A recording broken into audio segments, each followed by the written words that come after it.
আমি যখন ভারতীয় পণ্য বয়কট আন্দোলন করছিলাম আরকি, হ্যাঁ? সেই সময় আপনারা সবাই সাপোর্ট করেছেন। মানে ওই সময় ওদের কথাবার্তা দেখলে না গায়ে জ্বলুনি উঠতো আরকি। মানে ওদের ইয়েটা কি ছিল? সেটা হচ্ছে যে আমরা তো পয়সা দিয়ে কিনে আনি রে ভাই।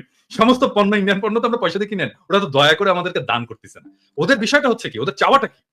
আমাদের শুধু কিনলে চলবে না। আমাদের কিনতে হবে এবং তারপর কৃতজ্ঞ থাকতে হবে। দাদা আমাদেরকে দিয়েছেন। আপনারা না দিলে তো আমরা মরে যেতাম দাদা। এইটুকু শোনে না।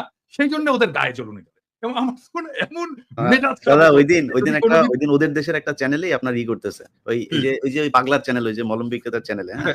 ওরা উস্কাইতেছে যে কি হয়েছে, যে বাংলাদেশীরা এই যে আসে না, তো সমস্যা কি হয়েছে, আমাদের তো ওদেরকে আমাদের বন্ধ করতে হবে, বাংলাদেশে আসা, ওরা এই দেশে এসে চিকিৎসা নিয়ে যায়, এই সেই।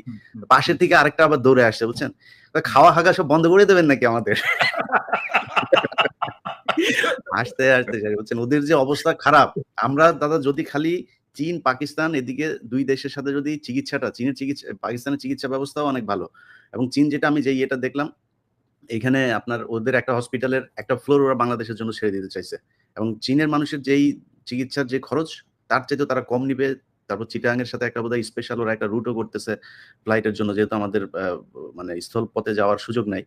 এবং সেটা খুব চিপ রেটে করার জন্য এই মুহূর্তে বাংলাদেশের সাথে চীনের যে বিমানের টিকেট ভাড়া বোধহয় একটু বেশি, এটা চিপ করার জন্য ওরা একটা কাজ করতেছে। অনেকগুলো কাজ করে আসে এবং স্টুডেন্টদেরকে ওইখানে পাঠানোর জন্য আরো বেশি আমি মনে করি টেকনোলজিতে করার জন্য ওদের যেই এখানে হার্ভার্ড যা আছে, এমআই এদের চাইতেও আমার মনে হয় অনেক বেশি আপনার কি বলে, চীনের ওদের ইউনিভার্সিটির মান কোনো অংশে কমা না। তো সেখানে পাঠানো যাইতে পারে।